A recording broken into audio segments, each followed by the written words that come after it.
हिंदुस्तान जिंदाबाद, हिंदुस्तान जिंदाबाद। विश्व श्री राम सेना का सदस्य जब श्री राम का नारा लगाता है, विश्व श्री राम सेना का सदस्य जब श्री राम का नारा लगाता है, दुश्मनों का कलेजा दहल जाता है।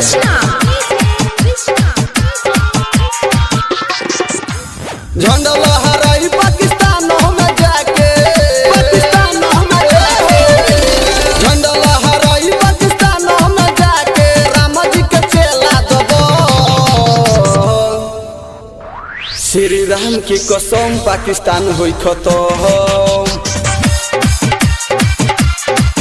श्री राम के कसम पाकिस्तान होई खत्म, श्री राम के कसम पाकिस्तान होई खत्म। झंडा लहराई पाकिस्तान में जाके, झंडा लहराई पाकिस्तान में जाके, राम जी के चेला दबो।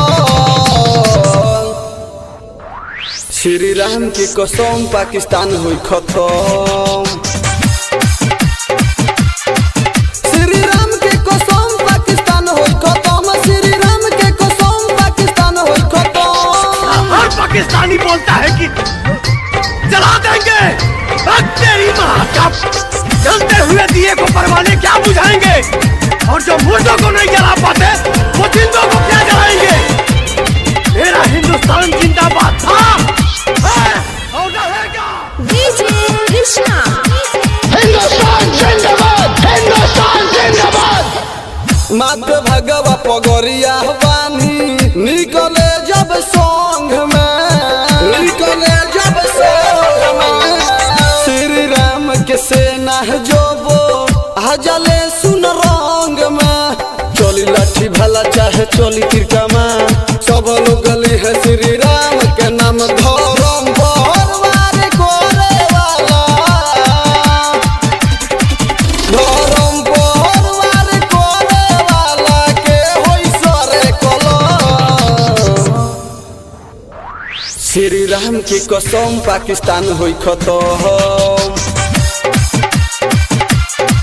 श्री राम के कसम पाकिस्तान होई खत्म, श्री राम के कसम पाकिस्तान होई खत्म।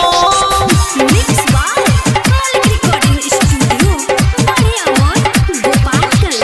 डीजे कृष्णा